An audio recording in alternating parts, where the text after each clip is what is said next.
So I'm hoping no one texts me because then the texts go there. And someone just texted you. Yes, it is 1:14 and I'm having some wine. I'm having water in a Jack Daniels cup. Girl, I just fell off my stool. I cannot believe that broke. Just look at that. Look at that. This is where it snapped. Those things were always too wobbly. I know. And I was like this. I was sitting there doing my stuff. And all of a sudden, boom. Hello. Hi. I'm Brittany. I'm Brad. And we are AudioShelf. Don't mention how long we've been gone, Brad. I'm not going to. Okay. I lost track. Oh my gosh. But I'm very excited for this episode because this is a very important episode to kind of end 2020, this shit-tastic year that we've had. Yeah. And we're going to talk about the positives, the good things about 2020. Yes. In book format.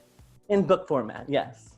So we have our 2020 end of the year best books that we read / mostly listened to because we are an audio book channel.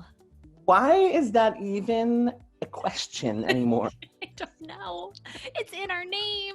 Sorry, person who watched us and thought we were talking about like a physical book. We're not. No offense, but book reviewers don't even read physical books anymore. Let's be real. Zip your lip. All right, so I'll kick things off with the first one because I'm pretty sure it's probably on your list too, and I want to beat you to it. Okay. I try to pick different ones. You didn't even know what I was picking. You see Benny? I do. He is very invasive. What the heck? So Right. which one do you have? My first one is Cinderella is Dead by Kaylin Barron. Oh, good. I gotta take that one off my list. You didn't even know what I picked, so I don't know how you said I picked different ones. We did this blind. Well, okay, we'll take that one off your list. That's why I wanted to say it first, because I wanted to claim it. Okay, good. All right. Cinderella is Dead. Why is it so good? It's so good because, one, it is very a change to a story that we know, but it's like set in the future, but in the past because Cinderella is like super old, but then it's also like in the future of Cinderella times where people learn about Cinderella and they treat her as if she is like the gospel, but our main character goes on a quest of like bringing down the patriarchy, and it's just really good, especially in 2020. Yes, and the LGBT representation. Yes, and the diversity. And it's really good. Have you seen Ms. Bayron's newest cover of her book? No. Oh my gosh, it's so good. It's called The Poisoned. This Poison Heart. Yes, that one. Oh my God. Look at that cover. Oh. And guess what? UK is using the same cover almost as the US. So we don't have to buy from UK.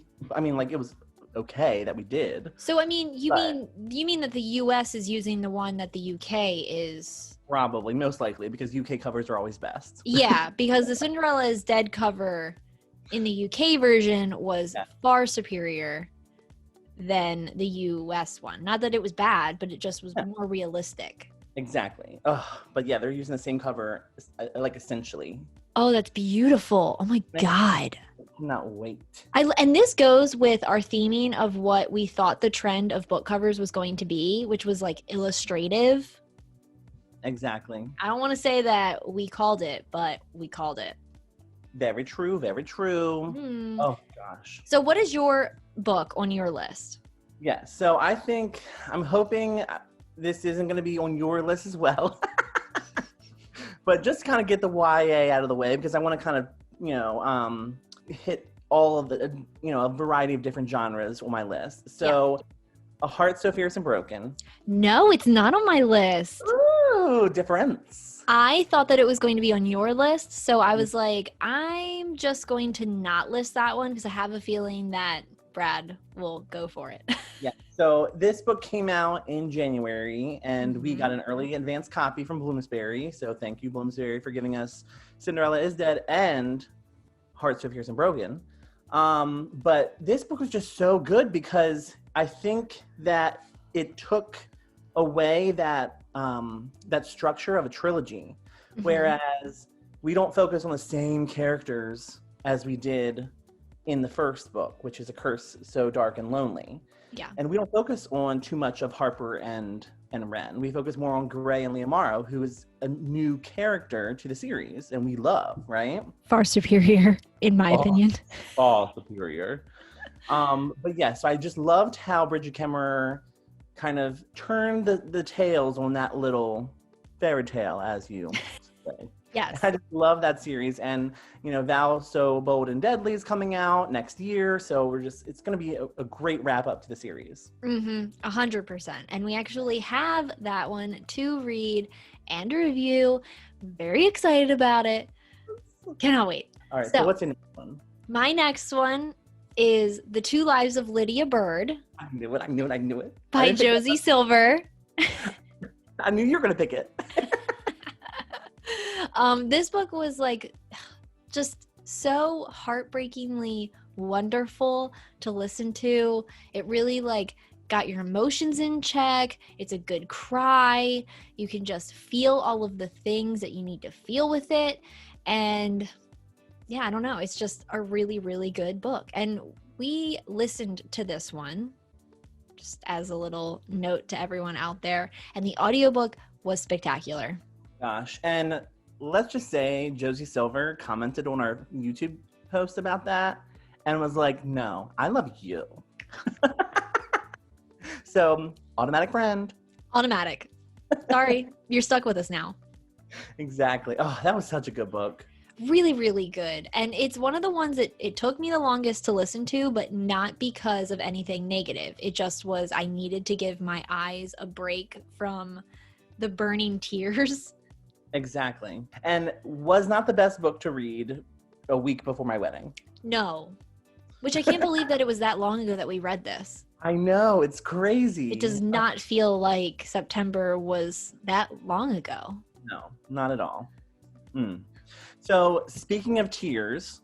Oh, geez. This is on my list of top 5. Obviously, we've read so many good books this year. Like, so many. But I really wanted to select my top 5, you know? Yeah. So I chose Middle Grade.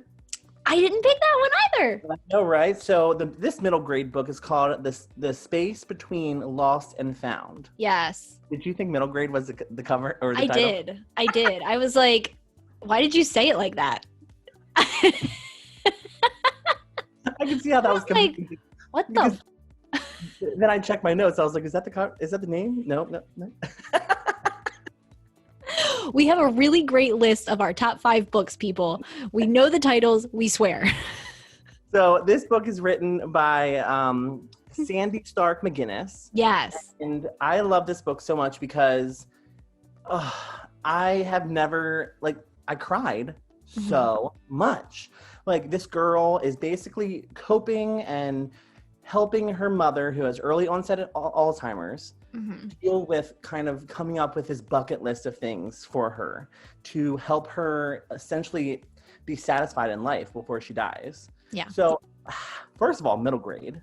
Like that is just like a genre that you don't hear much about. Exactly. Unless you are in the grade. Exactly. And especially such a sentimental, like, important topic to discuss in such a genre. Oh, yes. It left me breathless. Oh, I remember you telling me about it, and I have it on my bookshelf to read. Yes.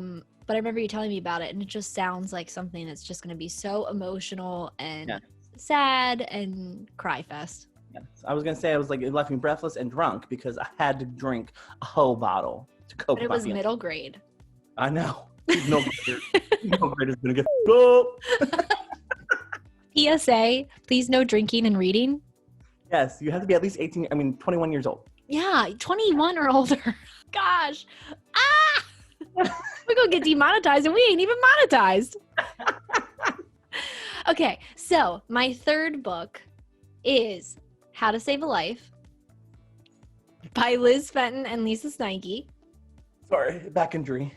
That was going to be my third book, but anyway. I had a feeling. That's why I wanted to go first, because I didn't need you snatching any of these from me. So this book was such a wonderful read. We physically read this one, and then we had a little meeting with the authors, and it was just a really cool, interesting look at like magical realism and how times change and fate and all of that stuff. And it's about a guy who his fiance, they reconnect, ex-fiance, they reconnect, and then she dies the same night that they have their first date, not back together, but just like reconnecting. She tragically dies, and she goes on to tragically die every single day in a Groundhog-esque kind of world that our main character gets stuck in. Yeah. So I feel like it's a good book for 2020 because we kind of all got stuck reliving the same things every single day.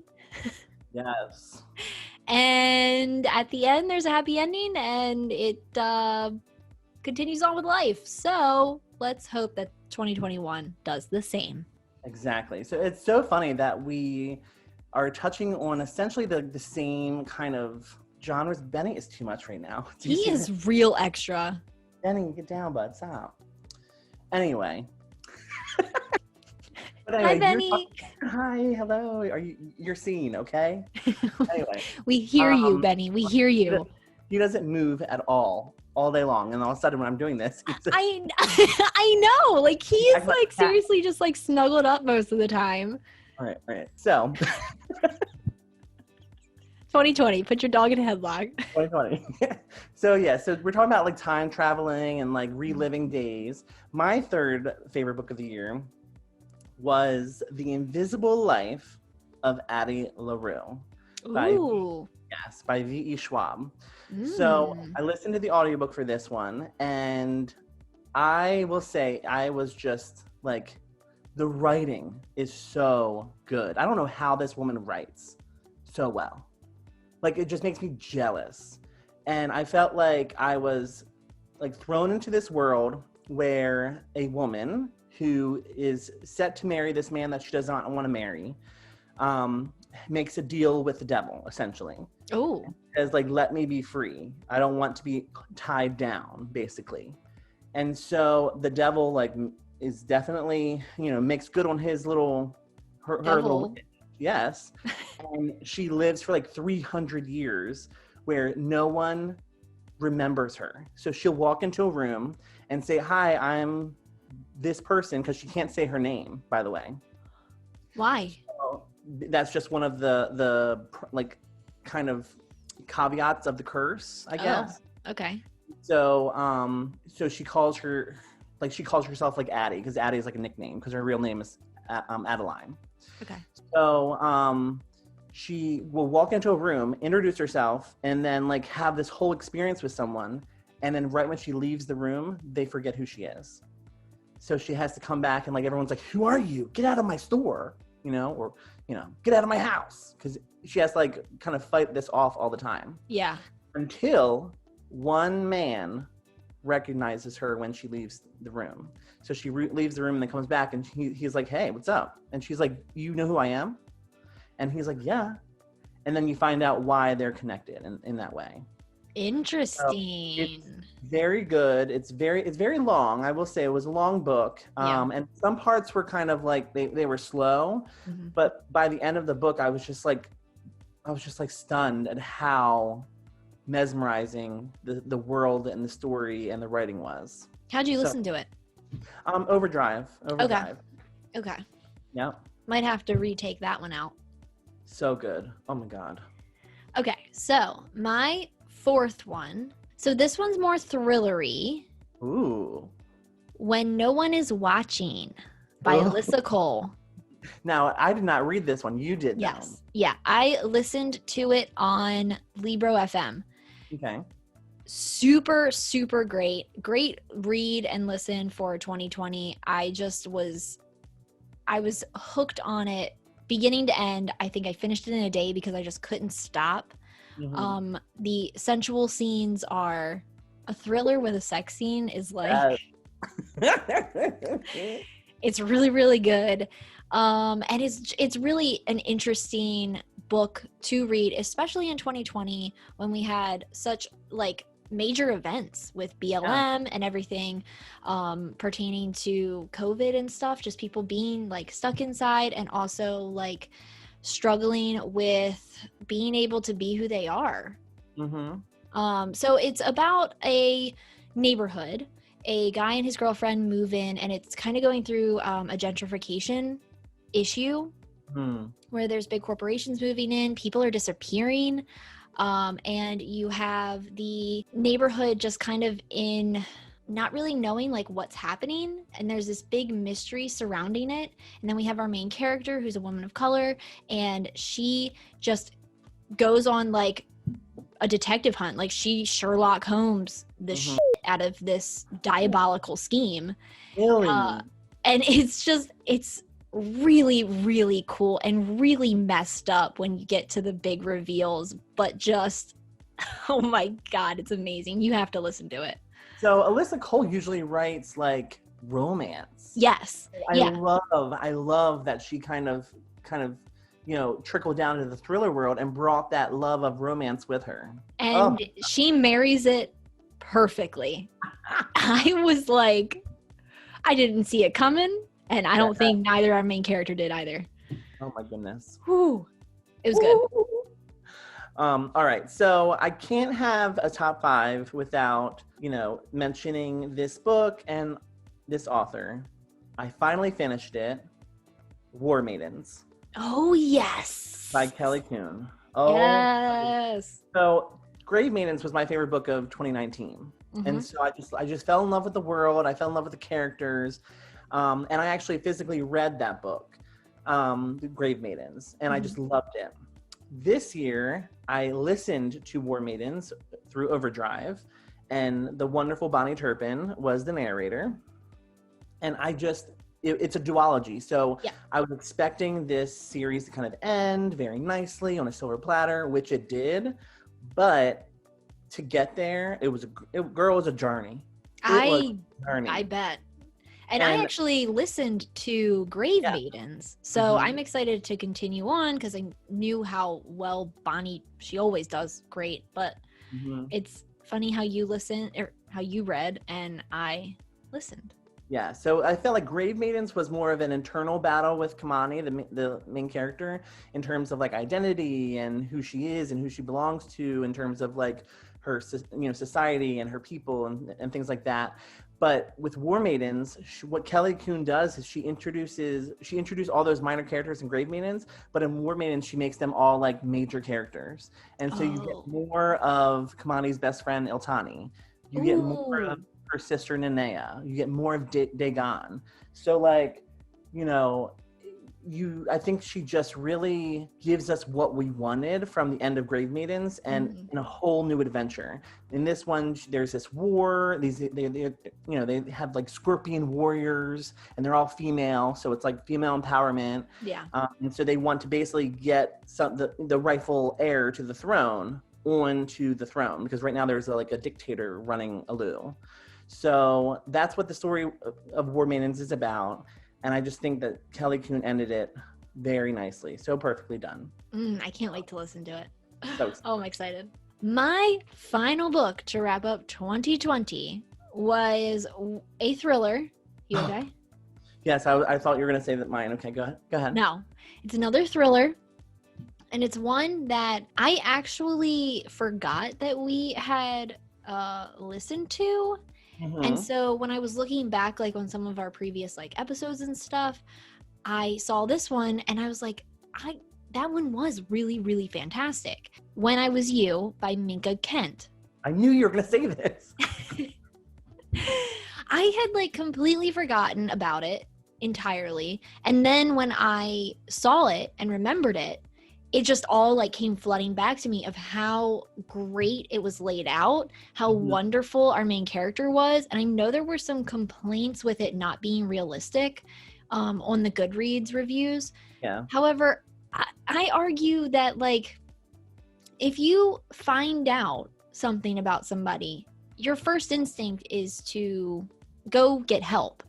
And that is exactly what our main character did. Now, because our main character was being thwarted by our villain, it didn't end up working out because our villain had a better strategy in place than our main character did. But I thought that this one was great because, one, it didn't feed into a lot of the thriller tropes. It had a really, really fun ending. And I just really loved everything about it. I listened to that in one day, and I was still in the pool for the whole 8 hours. Oh, you were pruny. I was a prune. Ooh. I could have helped someone poop. Yep, keep it regular. But after I finished it, I knew you were going to love it. Just the ending is exactly the type of ending that you love, and I was just like, oh, Brittany's going to love it.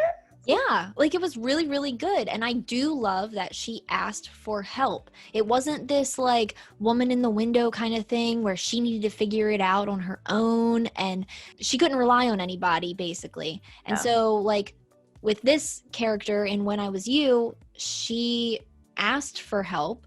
She tried to get help. And when she was denied the help, then she had to go about it on her own, of course. Yes. And the villain guy he tried to gaslight her. Yeah. She was not having it. And I felt gaslit too, because I wasn't sure about the guy either. I was like, I loved him at the beginning. Yeah. I've never read a book where I'm watching the main character attempt to be gaslit, but I'm being gaslit instead of the main character. I'm like, I know. What's going on here? I was like, what just happened? Yes. Why did I suddenly end up at my family Thanksgiving? Subtle shade. In 2019, because in 2019, yes. 2020 Thanksgiving did not happen. Christmas did not happen. New Year's is not going to happen. What are you doing for New Year's? Like I always do, on my couch. Yeah. Shawn and I are going to make some fondue. Ooh, I'm watching Ryan Seacrest on my couch. Oh, you're going to watch the ball drop? I always watch the ball drop, but Eddie always falls asleep, so. He is like a 9-year-old kid. He is. It's ridiculous. Tries so hard to stay awake, but just can't. Exactly. Ugh. So I really tried to pick my favorite, 5, and it was really hard, like I said. And I was torn between The Vanishing Half, which I thought was going to be on your list because we both loved it. Another one that we didn't review. Exactly. But amazing. We were texting about it. We're talking. It just won, I think, Best Book of the Year through something. As it should. But I didn't. I felt like my heart was leaning more towards Cemetery Boys. So I love Cemetery Boys. I listened to the audio. It was perfection. And it was just so unique and inspiring and beautiful. Oh my God. And it focused on a population that we need to focus more on. And I think 2021 has tons of transgender books coming out. Oh, yeah. So I'm very excited to kind of, delve into that world. But Cemetery Boys was really, I think, sparked excitement and the fact that we need more trans stories out there. Yes. Yeah. And the love story in that book was just so real and beautiful. I fell in love immediately with the love interest. And I'm like, of course he's going to fall in love with him. Come on now.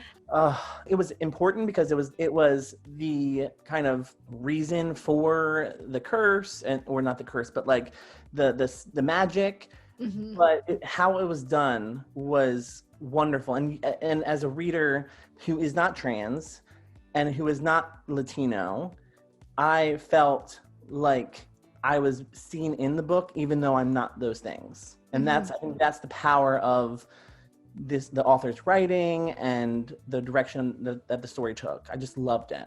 And I think all people should read it. Oh my God. Oh, now I want to read. Did you listen to it or did you physically read it?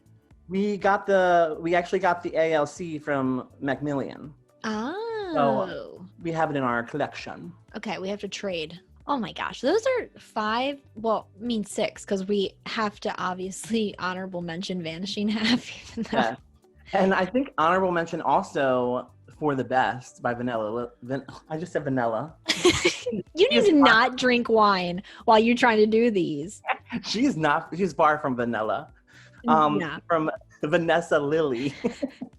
Because we both really enjoyed For the Best. Oh, For the Best was For the Best. Like, it was really, really, really good. Like, it was amazing. But it was another one where we did not review it. We had a lot of books that we listened to this year that we ended up just not reviewing. Reviving the Hawthorne Sisters from Emily Yes. Carpenter. Like, what? I think that it was just a busy year. It was chaotic.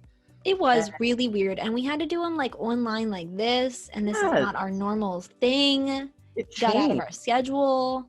2020, man. It really tried to tear us down. Yes. And can we just realize that 2021 is spelled 2021. 2020 WON. I don't know how I feel about this. What? 2021. Oh. I'm nervous.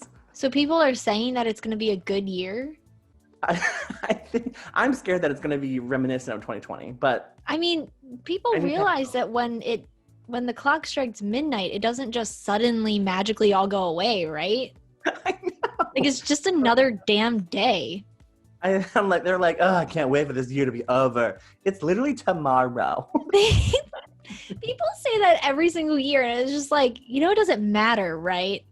Like, the hardest thing about it is just like learning to write a new year. Exactly. I got real confused because the gift card that I'm about to use for an Asian bistro place is about to expire, and I was like, wait, no, it's not. It's going to expire December 2020. And Eddie's like, you are in December 2020. Like, and you're like, how did I get here? Oh my God. When did I arrive? I thought it was still March. It feels like March. I mean, when I hear people talking about December 2019, I'm like, oh, that was just yesterday. Yeah. But the books that we did read this year, fantastic. Yes. And I feel like we did end up reading a lot. We just didn't end up reviewing a lot of them. Very true. Very true. Hi, Benny. What did you read this year? Benny needs to make an appearance in every video from now on. Anyway, we are so excited about these 11, 12, 13 books that we listed off here. We hope that you pick them up in 2021, or if you read them in 2020, please let us know in the comments down below, or on our various social medias. We are on Twitter at AudioShelfMe, Instagram at AudioShelfMe, and Facebook at AudioShelf. And if you like this video and want more, please hit that subscribe button and hit that little ding-a-ding-ding to get notifications for new episodes. And thumbs up, I guess, if you want. Just thumbs up, please. Yeah, sure. All right. So until next time. Bye. You were delayed on that. What are we doing? It was like 2020.